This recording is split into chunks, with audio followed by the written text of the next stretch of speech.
What is up, everybody? Welcome to the Band Rants channel, your home for NFL projections, predictions, and of course, your periodic rant. So, it's taken me quite a while.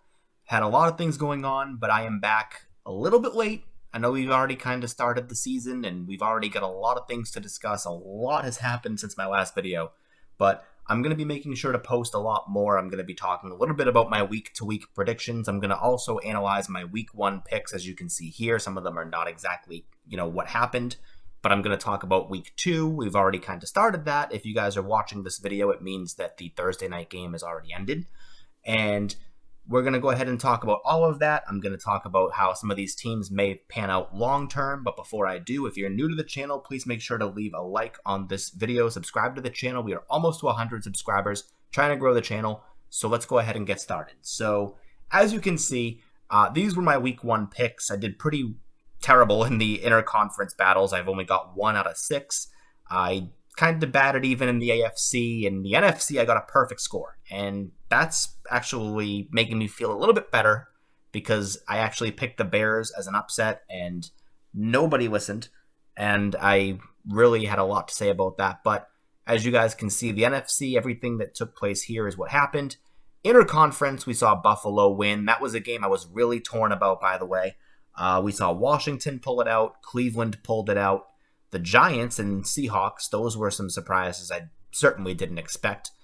And, of course, the tie in the Houston Colts game and the Steelers pulling it off over the Bengals in an upset. So I kind of went right around even, I guess. Like, I didn't really count my actual prediction. I was I think 9, 6, and 1, something like that in my total score. But, whatever, a little over average.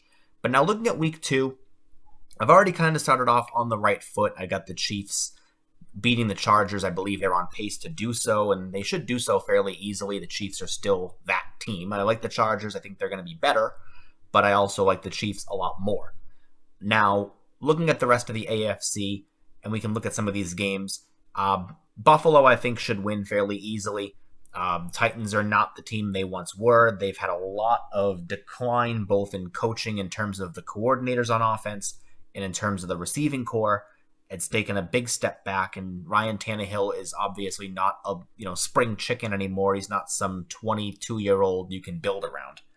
Now, Houston and Denver, this game is actually a popular game that people are thinking that Houston could beat the spread. I believe it's Denver by 10, and that's a reasonable, I guess, thought. But you have to realize that as much as I like Lovie Smith, as much of a fan I am of Houston's grit, Russell Wilson is also very solid in home openers. I expect he'll win fairly easily. I'd say probably by at least 10 points, maybe a little more.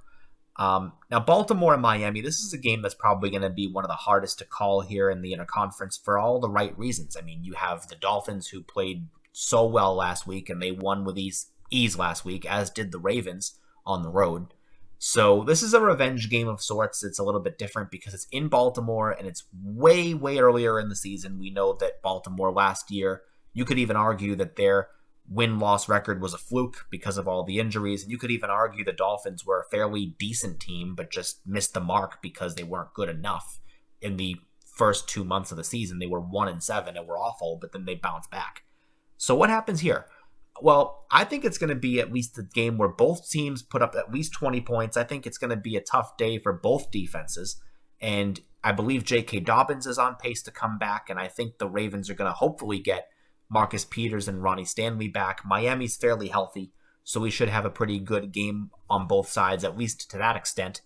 I believe it's going to be close, but I think Baltimore is going to pull it out. I think the spread's 3.5. I think that Baltimore could beat the spread maybe by 2 or 3 points, but it's going to be close.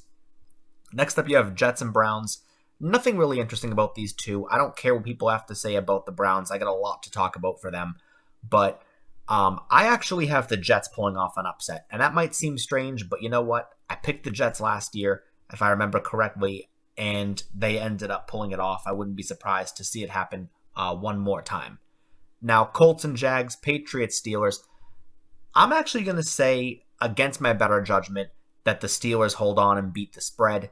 And I also think that Jacksonville is going to lose to Matt Ryan. I know that they've been doing fairly well against the Colts at home, but Matt Ryan is also a much better quarterback than Phillip Rivers was, than Carson Wentz was, and you could even argue maybe long-term than Andrew Luck was, but Luck was the last person to beat the Jaguars in Jacksonville, and I believe Matt Ryan, who has never lost to Jacksonville and knows what it's like to win in Jacksonville, in at least at some point in his life, will be able to do so.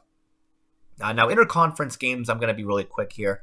I got the Bengals over Dem Boys, and I know a lot of Cowboys fans like to, in the comments, think I'm against them. I'm really not. I actually had their seed correct last year, although their record was a couple of games off.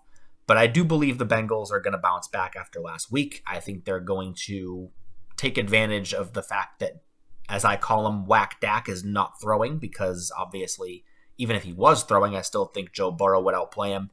And that's all I've got to say about that. Cardinals Raiders, this is another one that's probably going to be a mismatch of sorts. I mean, I think that Arizona without DeAndre Hopkins looked completely lost, and I do think that they're going to have to win eventually, but just not today. So now looking at the interconference, we'll start with the Tampa Bay and New Orleans game. This is a game, look, no Chris Godwin, no Donovan Smith potentially, and Mike Evans is even questionable. If he doesn't play, forget about it. I know that Winston is obviously not, super spectacular, and there's nothing truly special about him, but this is a team that has owned Goat Guy in the regular season. And I don't want to hear about how Goat Guy great and they're going to win. I don't care. I don't want to hear it. Okay, I know Tampa's going to win the division. I've already predicted that. I believe they're going to be the 2 seed with a 12-5, but New Orleans has been a thorn in the side of Goat Guy, and in New Orleans, I think they're going to pull it out. Now, Panthers and Giants, this one's a really tough game to call for all the wrong reasons. Both teams are really just, I guess nothing special about either side, except for the running backs, who have actually been doing fairly well in week 1. And at the end of the day, it's really just about who drops the ball more between these two teams. I'm going to go on a, just guess here and say the Giants win, and that could go either way. That could change, but right now that's my walk-in.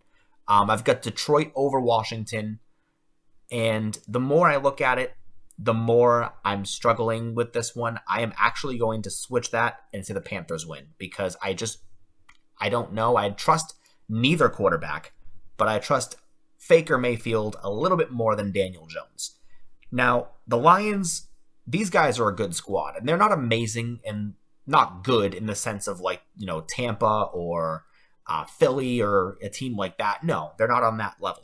But they are a team that's drastically improved. I think that of all the last place teams in the conference, they have the ceiling to improve the most. I think they're going to be fairly interesting to watch these next couple of months. I think they're going to win, and Washington is going to lose probably by about 6 points. I think the Rams are going to win fairly easily. I know the Falcons looked solid last week, but you could even argue that that was a huge rivalry game between the Falcons and Saints as to why the Falcons played tougher. And I don't think they're horrible, but I think the Rams are light years ahead of Atlanta, even with their offensive line issues. Now, Seattle and San Francisco, this is going to be a very unpopular pick that's going to either age very well or very poorly. I am taking Seattle over San Francisco. That was an upset that I had from day one. I'm still locking it in. I'm more than happy to be wrong, because obviously I think I have Deebo Samuel in I think one of my fantasy leagues, but I digress. Geno Smith, he did fairly good last week. Now, could that last? Obviously, San Fran's a different kind of beast on defense, and I think that if George Kittle plays, it's going to be a lot closer, but I do have Seattle potentially pulling off an upset and being a very surprising 2-0 team, while having San Francisco be a kind of lukewarm 0-2 team with some offensive hurdles to jump in September. I think Green Bay wins fairly easily. I know they struggled, but I already predicted that in week 1. I think in Lambeau, they're going to win. If it was in Chicago, it could be closer, but I don't think so on a Sunday night with the lights on bright. And I've also got Philadelphia and Minnesota. That's going to be a really fun game. Arguably the game of the week, in my opinion, minus Chiefs and Chargers. But this one could go either way. I'm going to go on a limb and say Philadelphia pulls it out. And that's what I've got for my week 2 picks. Hopefully you guys enjoyed this video. Please make sure to tune in to the next one.